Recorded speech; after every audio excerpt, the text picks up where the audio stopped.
ഈശോമിശിഹായ്ക്ക് സ്തുതിയായിരിക്കട്ടെ.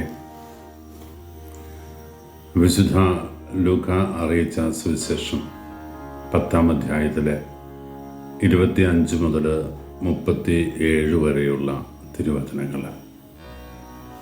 സ്ലീഹാകാലത്തെ 3-ാമത്തെ ഞായറാഴ്ചയാണ് ഇന്ന്. തിരുസഭ നമുക്ക് വചന വിചിന്തനത്തിനായിട്ട് നൽകിയിരിക്കുന്നത് നമുക്കേറെ സുപരിചിതമായ ഈശോ പറഞ്ഞൊരു കഥയാണ്.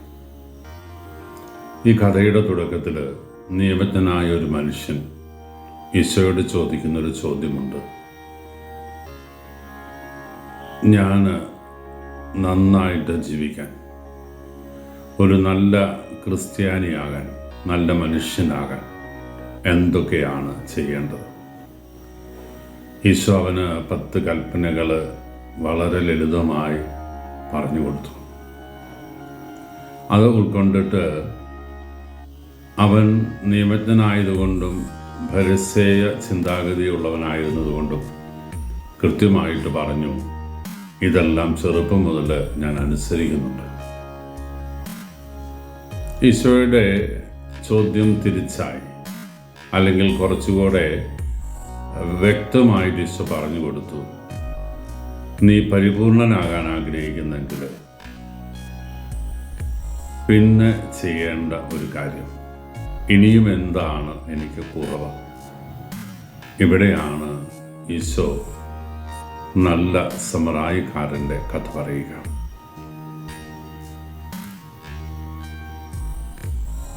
കഥയുടെ മർമ്മം വളരെ വ്യക്തമാണ്.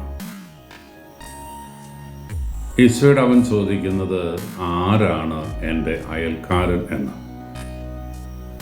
ഈശോ വലിയൊരു കഥ പറഞ്ഞിട്ട് ഏറ്റവും അവസാനം അവനോട് പറഞ്ഞു, നീയും പോയി അതുപോലെ ചെയ്യണം. വീട് എവിടെയാണ് എന്ന് ചോദിച്ചാൽ എനിക്ക് പനിയാണ് എന്ന് ഉത്തരം നൽകിയാൽ അത് ഉത്തരമാകില്ല എന്നത് വളരെ വ്യക്തമാണ്. ആരാണ് എൻ്റെ അയൽക്കാരൻ എന്ന ഈശോയോടുള്ള ചോദ്യത്തിൻ്റെ ഉത്തരമല്ല ഈശോ കൊടുത്തത്.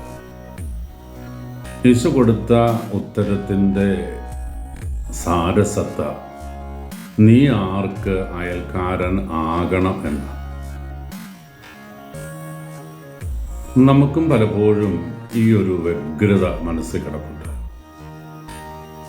ആരാണ് എന്നെ സഹായിക്കുക?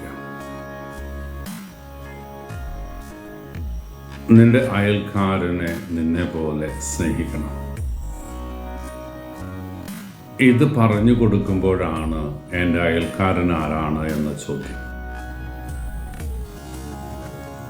പരാതിപ്പെട്ടി ഉയർത്തുന്നവരാണ് നമ്മളെല്ലാവരും. അച്ഛന്മാരോട് നിരന്തരം പരാതി പറയാറുണ്ട്. വീട്ടിൽ എൻ്റെ അരുതായ്മകൾ, ഇല്ലായ്മകൾ അറിഞ്ഞ് എന്നെ സഹായിച്ചില്ല. +1 അഡ്മിഷൻ ഇപ്പം വലിയ പ്രശ്നമല്ലായിരിക്കാം, ഡിഗ്രിയുടെ അഡ്മിഷനും ഒന്നും. പക്ഷെ എങ്കിലും ഞാൻ അപേക്ഷിച്ചിട്ട് എനിക്ക് കിട്ടിയില്ല. അധ്യാപകരുടെ ഒഴിവ്, നോൺ ടീച്ചിങ് സ്റ്റാഫിൻ്റെ ഒഴിവ് എന്നെ മാത്രം പരിഗണിച്ചില്ല. പാവപ്പെട്ടവർക്ക് വീട് വെക്കുന്ന പദ്ധതിയിൽ എന്നെ മാത്രം ഒഴിവാക്കി. എന്നോട് സ്നേഹം കാണിച്ചില്ല, എന്നോട് പരിഗണന കാണിച്ചില്ല, എൻ്റെ ആവശ്യങ്ങളിൽ എന്നെ അവഗണിച്ചു. ഇത് നിരന്തരം പരാതിയായിട്ട് ഉയർത്തുന്നവരാണ് നമ്മൾ. ഈശോ ഈ ചോദ്യത്തിന്, ഇത്തരം സംശയങ്ങൾക്കുമൊക്കെ ഇന്നത്തെ തിരുവചനത്തിലൂടെ നമുക്ക് ഉത്തരം നൽകുക. നിന്നെ സഹായിക്കാൻ ആരുണ്ടോ എന്ന് അന്വേഷിക്കലല്ല, നിനക്ക് ആർക്കൊക്കെ സഹായമായിട്ട് തീരാൻ സാധിക്കും എന്നതാണ്.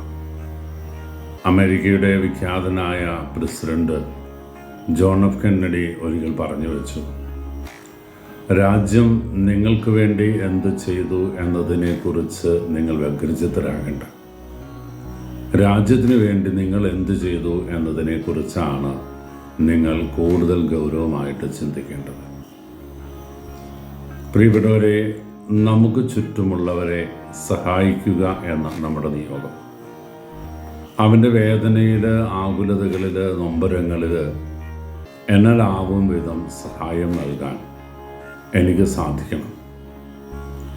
10,000 രൂപ എടുക്കാൻ കയ്യിൽ പണമില്ലാത്ത നീ ലക്ഷങ്ങളുടെ ബാധ്യത ഏറ്റെടുക്കണമെന്നൊന്നും പറയാറില്ല.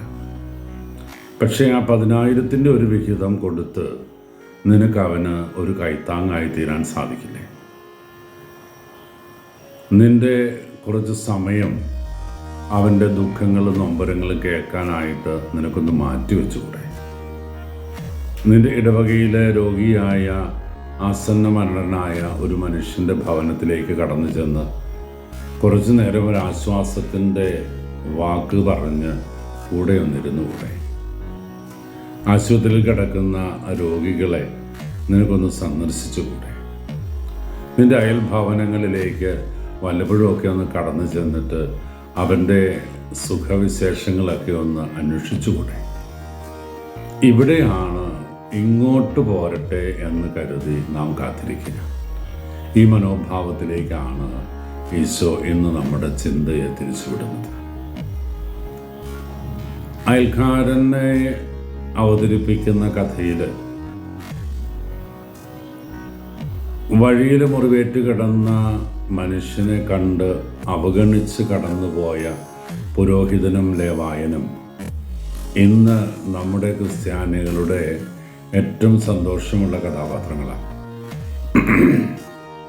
ഇത് വായിച്ച് കേട്ടിട്ട് ആവറേജ് ക്രിസ്ത്യാനികളൊക്കെ പറയും, ഇന്നും അച്ഛന്മാരൊക്കെ ഇങ്ങനെയാണ്.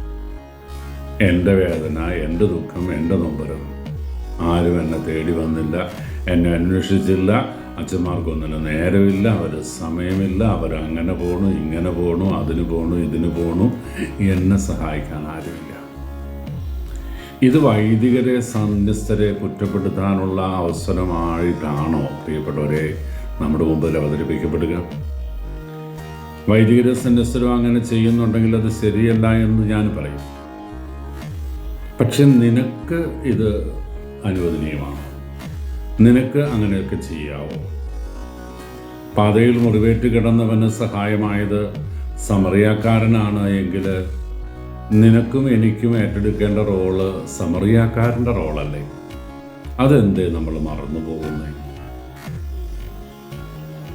കേരളത്തിലെ പത്രവാർത്തകളിലൂടെ കടന്നു പോകുമ്പോൾ ഒരു ദിവസം പോലും ഉണ്ടാകില്ല പാതയിൽ മുറിവേറ്റ് കിടന്ന, വണ്ടി ആക്സിഡൻറ്റിൽ പെട്ട് കിടന്ന മനുഷ്യനെ സഹായിക്കാത്തത് കൊണ്ട് രക്തം വാർന്ന് അവൻ മരിച്ചു എന്ന് ഒരു വാർത്ത ഇല്ലാത്തതായിട്ട്. അവരനെ പരിഗണിക്കാൻ, അവൻ്റെ ദുഃഖങ്ങളിൽ ആശ്വാസമാകാൻ, അവനെ ഒന്ന് താങ്ങിപ്പിടിക്കാൻ ഇന്ന് എനിക്കും നിങ്ങൾക്കും നേരമില്ല. നമ്മളെ പുരോഹിതനെ, ലേവായനെ പോലെ ഇന്നും തിരക്ക് പിടിച്ച് ഓടിക്കൊണ്ടിരിക്കുക. ഈ ഓട്ടത്തിൻ്റെ ഇടയിൽ നമ്മൾ ഗൗരവമുള്ള പലതും മറന്നുപോകുന്നു. ഒരുപക്ഷെ പ്രിയപ്പെട്ടവരെ, ഈ വൈദികനും ലേവായനും ഒക്കെ അവഗണിച്ച് കടന്നുപോയതിന് അവരുടെ മതപരമായ നീതീകരണങ്ങളുണ്ടായിരിക്കാം. മൃതദേഹത്തിൽ സ്പർശിക്കാൻ പാടില്ല എന്നാണ് യഹൂദ പുരോഹിതന്മാർക്ക് ബലിയർപ്പണത്തിന് മുമ്പ് നിശ്ചയമായിട്ട് പാലിക്കേണ്ട നിയമം. ഈ മനുഷ്യൻ മുറിവേറ്റ് കിടക്കുന്നവൻ മരിച്ചവനാണ് എങ്കിൽ അവൻ്റെ മൃതദേഹത്തിൽ തൊട്ടാൽ പിന്നെ കുറേ ദിവസത്തേക്ക്, ഒരാഴ്ചയോളം, 8 ദിവസത്തോളം അവന് ബലിയർപ്പിക്കാൻ നിയോഗമില്ല, പാടില്ല. നിങ്ങളുടെ ഇടവകയിലെ വികാരിയച്ഛന് കുർബാനയുടെ സമയം രാവിലെ 7 മണിക്ക് കുർബാനയാണ് എങ്കിൽ 7:05 നമ്മളൊക്കെ റെസ്റ്റ്ലെസ് ആകില്ലേ? ആ അച്ഛൻ ആ സമയത്ത് സാധുജന സേവനത്തിന് വേണ്ടി, പാവപ്പെട്ടവരെ സഹായിക്കാൻ വേണ്ടി, മുറിവേറ്റവനെ സഹായിക്കാൻ വേണ്ടി പോയാൽ നിങ്ങൾ എല്ലാവരും അതിനെ പോസിറ്റീവായിട്ട് കാണുമോ? വല്ലപ്പോഴുമൊക്കെ നമ്മൾ അംഗീകരിച്ചു കൊടുത്തെന്ന് വരും. പക്ഷേ അവൻ്റെ ഉത്തരവാദിത്വം നിറവേറ്റാൻ, കടമ നിറവേറ്റാൻ വേണ്ടിയിട്ട് ചിലപ്പോൾ ചില കാര്യങ്ങളിലൊക്കെ നിശ്ചിതമായ കൃത്യമായ ചില തീരുമാനങ്ങൾ അവരെടുക്കേണ്ടി വരും. ഇത് ന്യായീകരിക്കാൻ വേണ്ടിയൊന്നുമല്ല പ്രിയപ്പെട്ടവരെ. നമ്മുടെ തിരക്കിൻ്റെ ഇടയിൽ നമ്മൾ ഓടുക. മുറിവേറ്റവനെ താങ്ങാൻ നമുക്ക് സാധിക്കുന്നില്ല. സമറിയക്കാരൻ എന്താ ചെയ്തേ? മുറിവേറ്റ് കിടന്ന ആ മനുഷ്യനെ തൻ്റെ കഴുതപ്പുറത്ത് കയറ്റി അടുത്തുള്ള സത്രത്തിൽ കൊണ്ടുചെന്ന് പരിചരിക്കുകയാണ്. എണ്ണയും വീഞ്ഞും ഇസ്രായേലിലെ മരുഭൂമി സമാനമായ സ്ഥലങ്ങളിലൂടെ വഴികളിലൂടെ കടന്നു പോകുമ്പം എല്ലാ യാത്രക്കാരുടെയും കയ്യിലുള്ളതാണ്. ചുട്ടുപഴുത്ത മണലാരണ്യത്തിൽ കൂടെ കടന്നു പോകുമ്പോൾ മുഖത്ത് എണ്ണ തേച്ച് വെയിലിൻ്റെ കാഠിന്യം അറിയാതിരിക്കാൻ വേണ്ടി അല്പം വീഞ്ഞു കുടിച്ച് അങ്ങനെയൊക്കെയാണ് കഴുതപ്പുറത്ത് അല്ലെങ്കിൽ കുതിരപ്പുറത്ത് ഒട്ടകത്തിൻ്റെ പുറത്തൊക്കെ അവർ യാത്ര ചെയ്യുക. ഇത് പാവപ്പെട്ടൊരു മനുഷ്യനായതുകൊണ്ട് ഒട്ടകത്തെയും കുതിരയെയും വാങ്ങാൻ കാശില്ലാത്തവൻ കഴുതപ്പുറത്ത് യാത്ര ചെയ്യുമ്പോഴാണ് മുറിവേറ്റ് കിടന്ന മനുഷ്യനെ കാണുന്നത്. അവനെ കഴുതപ്പുറത്ത് കയറ്റി കിടത്തിയോ ഇരുത്തിയോ സത്രത്തിലേക്ക് പോകുമ്പോൾ ഈ മനുഷ്യൻ കഴുതയുടെ പുറകിൽ നടന്നാ പോകുകയാണ്, അല്ലെങ്കിൽ കഴുതയുടെ കയറും പിടിച്ച് മുന്നേ വലിച്ചുകൊണ്ട് പോവുക. ഈ സമയത്ത് ചുട്ടുപൊള്ളുന്ന മണലാരണ്യത്തിൽ കൂടെ അവൻ നടക്കേണ്ടി വരുന്നുണ്ട്. എൻ്റെ കാലൊക്കെ ചിലപ്പോൾ കൊമളച്ച് പൊള്ളുമായിരിക്കും. പക്ഷെ എന്നാലും അവനെ ത്യാഗമേറ്റെടുത്ത് നടക്കുക. യാത്രയിൽ തനിക്ക് ആശ്വാസം പകരേണ്ട എണ്ണ അവൻ്റെ മുറിപ്പാടുകളിൽ ഒഴിച്ച് അവന് സാന്ത്വനം കൊടുക്കുന്നുണ്ട്. വീഞ്ഞ് അവൻ്റെ ദുഃഖങ്ങളും വേദനകളും കുറയാൻ വേണ്ടിയിട്ട് അവൻ കൊടുത്തിട്ടുണ്ട്. എല്ലാം വിട്ടുകൊടുക്കുക. തൻ്റെ കയ്യിലൊന്നുമില്ല. സത്രത്തിലെത്തിയപ്പോഴും ഇത് തന്നെയല്ല പറഞ്ഞത്. അവസാനത്തെ ചില്ലിക്കുറിച്ചായിരിക്കാം അവൻ്റെ കയ്യിലുണ്ടായിരുന്ന 2 ദനാറ. അതുമെടുത്ത് സത്രം സൂക്ഷിപ്പുകാരൻ്റെ കയ്യിൽ കൊടുത്തിട്ട് പറഞ്ഞു, എൻ്റെ കൊച്ചു കച്ചവടത്തിന് പോവുക, തിരിച്ചു വരുമ്പോൾ എന്തെങ്കിലുമൊക്കെ ബാക്കിയുണ്ട് എങ്കിൽ ഞാനത് തിരിച്ചു വരുമ്പോൾ തന്നോളാം. ഇപ്പം ഈ 2 ദനാറ കൊണ്ട് ഇവന് ചെയ്യാവുന്ന നന്മകളൊക്കെ നീ ചെയ്യുക, മടങ്ങി വരുമ്പോൾ തരാം. ഇപ്പം ഇല്ല എൻ്റെ കയ്യിൽ, ഉണ്ടാകുമ്പോൾ തരാം, അല്ലെങ്കിൽ ഉടനെ തരാം. വാക്ക് കൊടുത്തിട്ട് ആ മനുഷ്യൻ കടന്നു പോവുക. തനിക്കുള്ളതെല്ലാം പങ്കുവെക്കുന്ന, തനിക്കുള്ളതെല്ലാം വിട്ടുകൊടുക്കുന്ന, തൻ്റെ സമയവും കഴിവും തൻ്റെ സൗകര്യത്തിന് വേണ്ടി തൻ്റെ യാത്രയുടെ ആശ്വാസമായി തീരേണ്ടതെല്ലാം ഉപേക്ഷിച്ചിട്ട് ഈ മനുഷ്യൻ്റെ യാത്ര. പിന്നീട് മുന്നോട്ടുള്ള യാത്രയിൽ അവൻ്റെ കയ്യിൽ എണ്ണയില്ലായിരുന്നു, അവൻ്റെ കയ്യിൽ വീഞ്ഞില്ലായിരുന്നു. കഷ്ടതകളുടെ യാത്ര അവൻ തുടരുകയാണ്. അവൻ തിരികെ വന്ന് ഒരുപക്ഷെ ഈ മുറിവേറ്റവനെ സഹായിച്ച ആ സത്രം സൂക്ഷിപ്പുകാരന് ഒരല്പം പൈസ ചികിത്സയ്ക്കായിട്ട് ചിലവാക്കിയതിൻ്റെ ബാക്കി തുകയൊക്കെ കൊടുത്തിട്ടായിരിക്കാം മനുഷ്യൻ കടന്നുപോയത്. ഇങ്ങനെയൊക്കെയുള്ളൊരു പങ്കുവെക്കൽ, ഇങ്ങനെയൊക്കെയുള്ളൊരു വിട്ടുകൊടുക്കൽ, ഇങ്ങനെയൊക്കെയുള്ളൊരു സാന്ത്വനത്തിൻ്റെ ഭാഷ എനിക്ക് നിങ്ങൾക്കൊക്കെ ഉണ്ടോ എന്ന് നിങ്ങളൊന്ന് അന്വേഷിച്ച് നോക്കണം. സ്വയം വിലയിരുത്താൻ നമുക്ക് ആഗ്രഹിക്കാം. ആരെയും കുറ്റപ്പെടുത്താനല്ല, സ്വയം വിമർശിക്കാൻ, സ്വയം തിരുത്താൻ നമുക്ക് ആഗ്രഹിക്കാം. ഈശോ അനുഗ്രഹിക്കട്ടെ. കർത്താവ് മിശിഹായുടെ കൃപയും പിതാവായ ദൈവത്തിൻ്റെ സ്നേഹവും പരിശുദ്ധാരൂപിയുടെ സഹവാസവും നമ്മളെവിടും കൂടി ഉണ്ടായിരിക്കട്ടെ, ഇപ്പോഴും എപ്പോഴും എന്നേക്കും. ആമേൻ.